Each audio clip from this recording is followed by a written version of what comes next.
So today I'm going to be talking about mudita, and of course we've had explorations of metta and of karuna, compassion, and so today we're going to be looking at mudita, and then upekkha, or equanimity, will come tomorrow. So very simply, in the same way that karuna is the natural response of a heart of metta to somebody who is suffering, mudita is the response of metta to happiness or joy in others. So very, very, very simple. And in a way, what you could say is that what we're trying to do with the Brahma Viharas is to take in the whole of life. The Buddha, in one particular text, in one particular sutta, the Buddha is described as being the one with the samanta chaku, which chaku means eye, which metaphorically is vision, in the full sense of the term, vision with a capital V, and samanta means something like all round. So the Buddha has all round vision. In other words, he sees things in the whole, he sees things in the round. Generally speaking, we see things only partially. So wisdom, you could say, is seeing things as they really are, seeing things in the round, not being blinkered or not being partial or not ignoring, but seeing things all the way around. And in a way, you could say that the Brahma Viharas are the emotional equivalent to that wisdom. So we see all around, and we know, we feel, we have a response which is appropriate to that knowledge and vision, which is what the Brahma Viharas are concerned with. So, and in human life, as the poet Blake says, joy and woe are woven fine. So part of life is joy, and part of life is suffering. And it seems that we have a kind of a tendency to see one more than the other. People tend to, I think, sort of incline towards metta with a strong flavour of compassion or karuna, or they have metta with a strong inclination towards mudita, just depending on temperament. You might already know what your temperament is, but both are important. I'll actually read you the whole of Blake's poem. It's quite lovely. It's obviously he's operating in a different world, in late 18th, early 19th century England. But I think that there's a bit of wisdom in this. I'll just read you the whole poem. It's only 8 lines long. He says, "Joy and woe are woven fine, a clothing for the soul divine. Under every grief and pine runs a joy with silken twine. It is right it should be so. We were made for joy and woe. And when this we rightly know, through the world we safely go." So I really like particularly that line, "Under every grief and pine runs a joy with silken twine." So often I think when we get down, or even if we get ebullient in an unhelpful kind of way, we don't see the other side. We don't see the joy, or we don't see the grief. So mudita and karuna, in a way, balance out our one-sidedness. And speaking of one-sidedness, I was really taken with the image of the bird that Atuli Mitra introduced us to yesterday, how the Brahma Viharas can be expressed in the image of a bird. If I've got this right, correct me if I'm wrong, Atuli Mitra. So metta is like the body of the bird. Karuna and mudita are like the two wings. And then upekkha is the bird in flight. Yeah. So I thought that was rather lovely image. An image of balance and of roundedness, but also of flight, of something taking flight. And now it reminded me of something that I've been very aware of birds in the last year, more than I normally am. I've been I don't know, just because one of the advantages, you could say, of the lockdown is you're what you are exposed to narrows, and you become a little bit more aware of what's around you, because in a way there's not so much going on. So I've been a bit more aware of the birds around where I live in um, Phibsborough, and there's birds on the canal, particularly the swans have been the swans hatched back in the middle of May, and I've been watching this family of cygnets growing up bigger and bigger. And just across the road, there's a family of seagulls, uh, and just recently, so on the chimney pot on the house, it's where we live. It's their old Victorian brick houses, and two-story houses. On the other side of the road, there's a seagull on the chimney pot, and I've just been watching them and listening to them. They make quite a noise. That the babies make this very, very high pitched kind of peep noise, wee wee wee, and yet we all know what an adult seagull sounds like. So they've been quite vocal. Anyway, it's been quite touching in a way, watching the little baby seagulls. I actually thought, because I've actually got pictures like I'm going to show you of the baby seagulls. Sorry, I hope this isn't too kind of sentimental, but anyway. So there they are. So I'm presuming it's the mother seagull, and then over to the right. Actually, let me just get rid of this.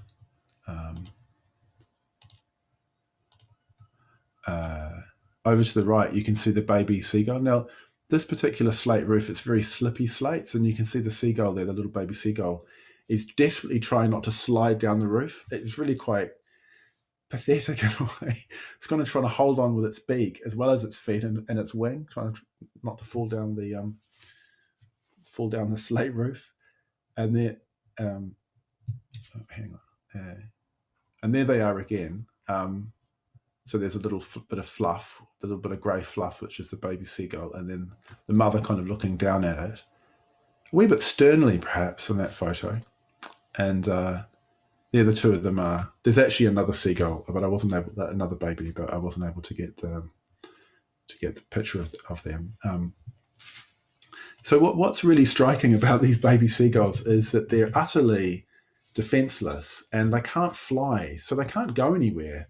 They're basically they're just on the roof, and it's quite, in a way, it's a bit. You feel a bit concerned for them, because if they fall off the roof, they've had it.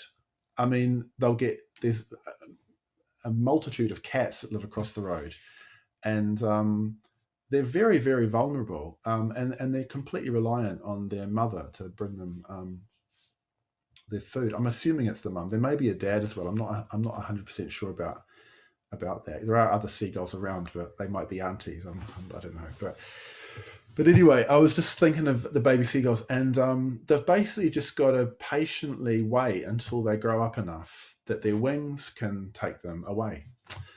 So it's quite cute. The other day, one of them was trying out its wings, and it was kind of hopping and flapping and kind of hopping with its legs and flapping with its wings, kind of trying to take off. But of course, nothing happened because the wings aren't as well developed enough. And I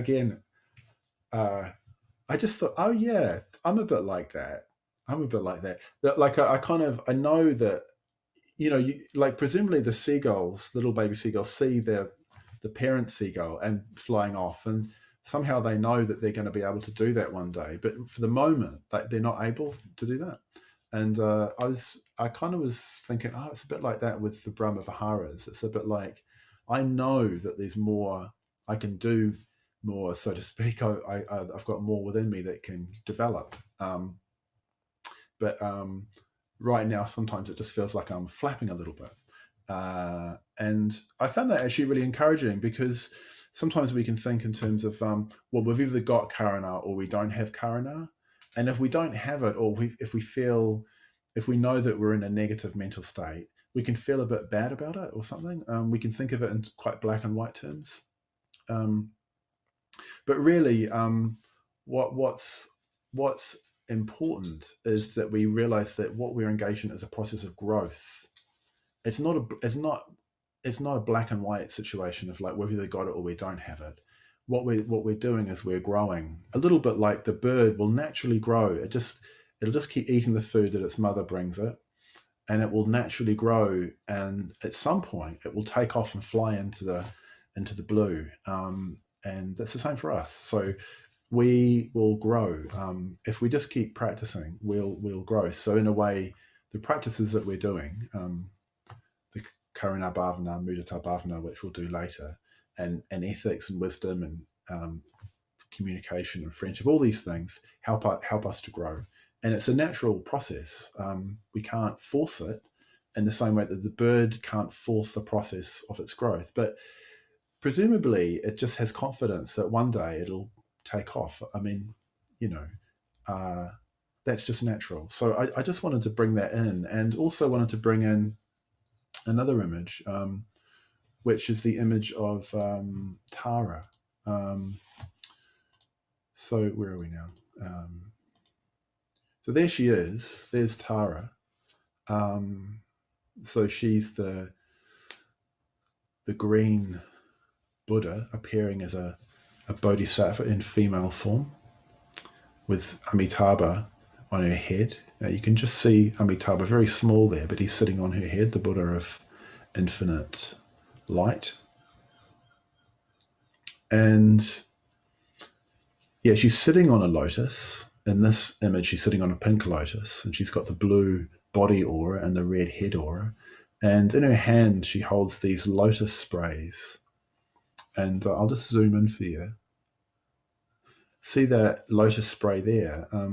What you notice is there's 3 buds in different stages of growth, different stages of unfoldment. So again, that's very suggestive of growth. That Tara is all about growth. And the beautiful thing about Tara is that she feels very other from us, probably, but really, Tara is us at the end, as it were, of our process of growth. Tara is like the adult bird to the baby bird in relation to us.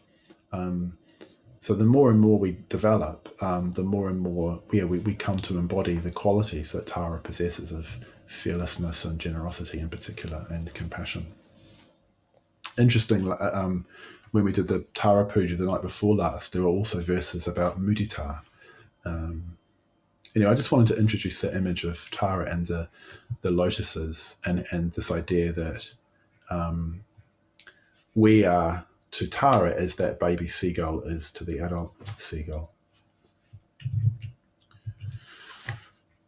So, yes, as I said, Mudita is the response, the natural response of a heart imbued with metta to the joy of another. And there's in a way you could say 2 aspects to what this response is responding to.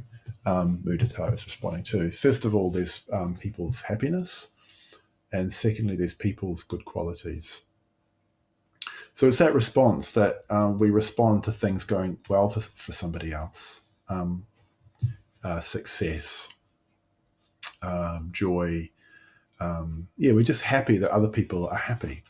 Now, as with Karuna, there's near enemies and far enemies to Mudita, and the far enemy is envy and or resentment.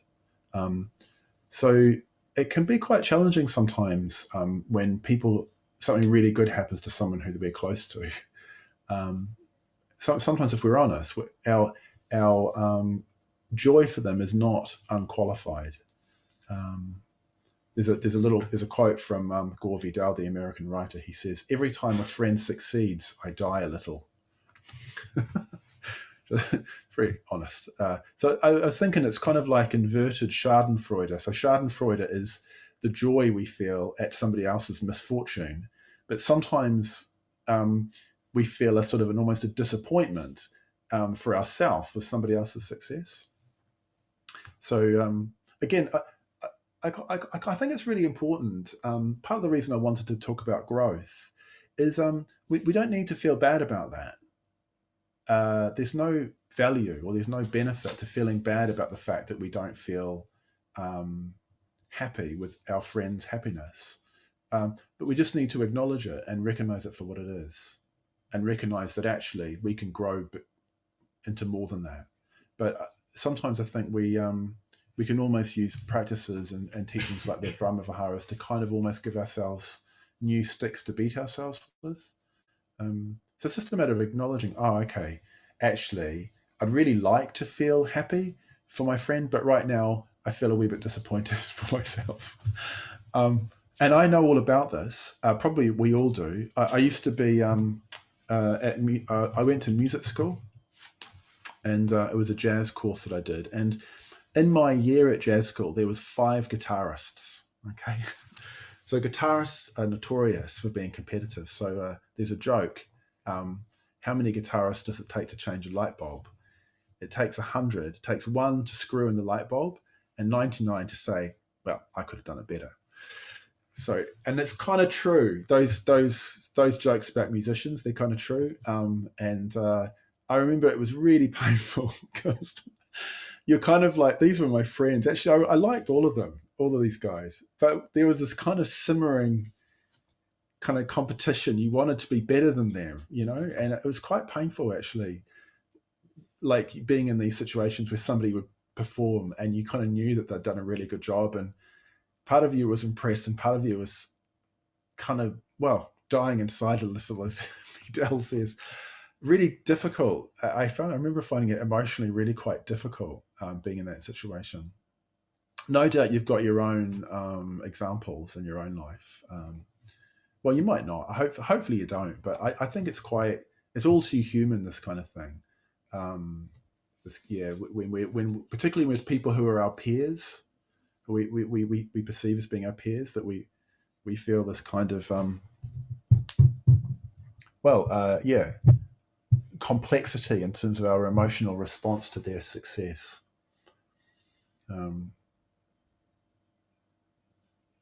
Yeah, I could give anecdotes, but you get the gist, I'm sure.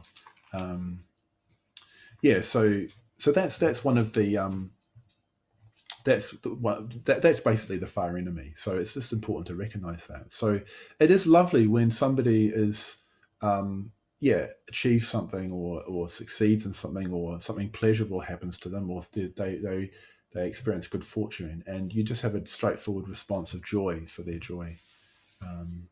No doubt it's different with different people. Again, like if we perceive people to be our peers, it changes. It's different than if somebody's obviously much further along than us in life, or much younger than us. This can be really kind of innocent and straightforward, and quite ordinary in a way. I was just struck by Atulia Mitra lives by the beach, and she was reporting in yesterday, and she was saying that she was just really enjoying watching the children. There was a summer camp or something, and watching the children playing in the water on the beach. That kind of thing is just taking delight in other people's delight at all levels, is part of this mudita. And it's also particularly associated with people's good qualities, so appreciating people's good qualities. So whereas with karuna, in a way, we know that karuna is there because we actually want to, leap up and help somebody if they're in a state of suffering. With mudita, in a way, there's a desire to celebrate, to rejoice, to tell the person how much you appreciate them and their good qualities. So mudita, in terms of speech, mudita is rejoicing in merits. In the artistic sphere, there's the whole tradition of the homage. Often, musicians will write a piece in homage to their most loved composer, and you get that in the other arts as well, the homage. So rejoicing in merits is where you actually articulate what it is that you appreciate about somebody, and it's a really powerful practice.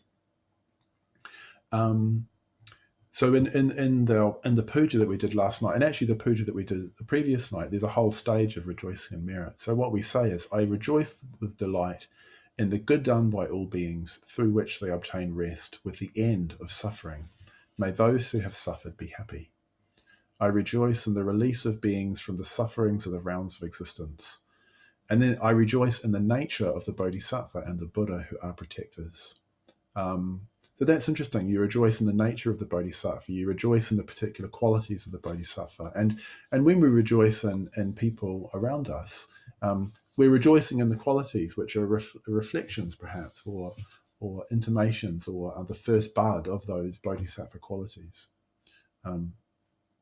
We also say, I rejoice in the arising of the will to enlightenment, which is the bodhicitta, which I'll talk about in a couple of days' time, and the teaching.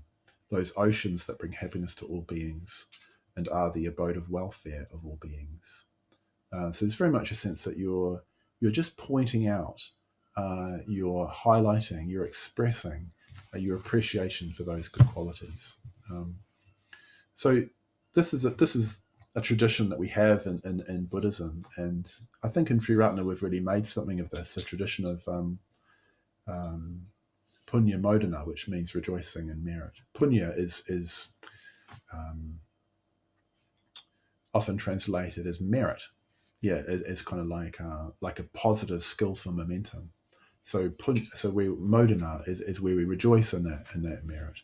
And some of you will know. Well, some of you will have been to events that we've had at the DBC. We have them periodically. Often when people leave, we rejoice in the person. So some of you will know Pragnagita, who was very much at the heart of things around the DBC for quite a number of years, and she left at the beginning of last year, and we had an evening for her at the centre, and we just spent the whole evening rejoicing in her qualities. And I can see her Tulyamitra smiling. It was a particularly lovely evening.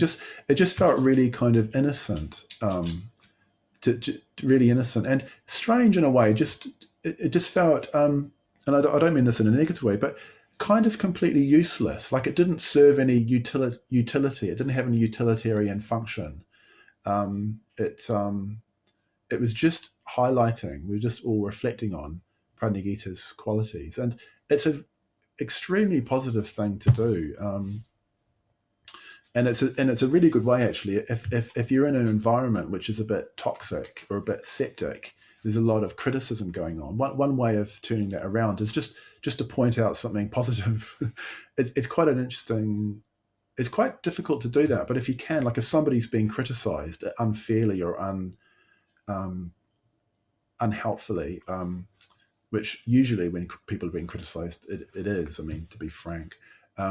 Just to point out something that you appreciate about that person can really change the atmosphere and make it quite difficult to be critical of if you're expressing appreciation. We had another event of that kind when Prasanna Deva and Varabandhu, who are currently at Gukuloka on their ordination course, when we sent them off, it was a long time ago. It took about a year for them with COVID and all the rest of it to get ordained, but again, just a beautiful ceremony of rejoicing. So it doesn't need to. The great thing about rejoicing is it doesn't need to be formal. It can just be something that you can do in conversation. Is just talk about somebody that you appreciate or something that you appreciate. Because it's so easy just to talk about things that you don't appreciate, isn't it? It's just really, really easy just to fall into moaning. But usually moaning doesn't help very much, I find. But it might discharge a little bit of frustration, but in the long run, it doesn't really help. But in a way, it's not that difficult to express your appreciation for things, and it doesn't make a hell of a big difference. And in a way, mudita is in a way the mental counterpart of that act of rejoicing through speech. So I think actually, in some ways, mudita is more challenging than karuna, weirdly. Like it's quite difficult, or maybe it's just challenging in a different way, because obviously it's really quite difficult to really acknowledge and really take in and really witness the suffering that's in the world. But actually, it's quite challenging to really take in the joy that is in the world as well. In some ways, it's almost comforting. Sometimes suffering can be strangely comforting because you think, well, at least I'm not in that terrible of a state. there can be I suppose this is one of the things to watch out for with karuna, is a kind of condescension where you're looking down at other people. You say, oh, you poor thing, that's terrible. But inside you're thinking, well, that would never happen to me because I'm better than that. Do you know what I mean? It could be quite complex. Whereas, so I think there's a challenge in encountering people who are genuinely joyful, and I think the challenging thing about it is if their spiritual qualities, um, that's the source of their joy. You know that the reason they have those qualities is because of the effort they've put in, and that's the challenging bit. Is that in a way it's it's um, it's a conditioned phenomena in a way. Joy, it arises in dependence upon conditions, and it arises in dependence on those people actually making the effort to cultivate spiritual qualities, which don't just happen. They don't just happen by themselves. Success can just happen by itself. Some people just seem to be lucky, but genuine spiritual qualities arise through effort. And so when you meet somebody who's joyful, you kind of know that you're kind of challenged by that because they're human and you're human. You're challenged to actually develop those qualities yourself. It just reminds me of a friend of mine years ago who was really in quite a uh, he was depressed, terribly depressed, and he got involved with Buddhism. And he started to be a bit happy. And I remember his wife saying to him, "Oh, what are you so effing happy about?" So she was kind of annoyed almost by his happiness. um, yeah. So yeah, so just it's worth just reflecting that, and this ties in with what Atuli Mitchell was saying yesterday about ethics, is that uh, happiness comes from skillfulness. Um, and that's the meaning, um, or one interpretation of the meaning is when we recite the precepts after we've undertaken to abstain from sexual misconduct and untruthfulness and um, taking the not given, unkindness, unmindfulness. When we've undertaken to abstain from those things, we say sadhu. We say wonderful, brilliant, as an expression of joy, because it's a skillful that will give rise to happiness in ourselves, and that's quite a different view from the kind of general view, which is that happiness arises because of pleasure. And I think it's actually probably much more insidious than we realize, that kind of worldview, that basically we tend to think that happiness is all about getting a lot of pleasure. Um, and if we get all of our desires fulfilled, then we'll be completely happy. Um, so the Buddha says, not even in a shower of money is satisfaction of desires to be found. That's a little quote from the Dhammapada, and it's worth just reflecting on, just to sort of see if you can. Maybe Mick Jagger is wrong. Maybe you can get satisfaction, but it's worth just really reflecting on that. If I got everything I wanted in terms of pleasure, would I really be happy? Now, obviously, it makes a difference. I don't want to discount it, but ultimately, the Buddha's teaching is that happiness arises from skillful mental states and from the good qualities that come into being through skillful action. And that, of course, is what the positive precepts are highlighting: the qualities of kindness, of generosity, of contentment, of truthfulness or integrity, and awareness. So I'll talk about the near enemies of mudita later on when we look at the mudita bhavana. I'll just let you know what they are for the moment. They're vicarious satisfaction and flattery. But what I wanted to finish on is just by talking about the Buddha briefly. So generally, when we hear about the Buddha, we hear about the Buddha's compassion, wisdom, and compassion. We don't often hear about mudita, and probably that's because from our perspective, the Buddha's compassion is the thing that really makes the difference to us.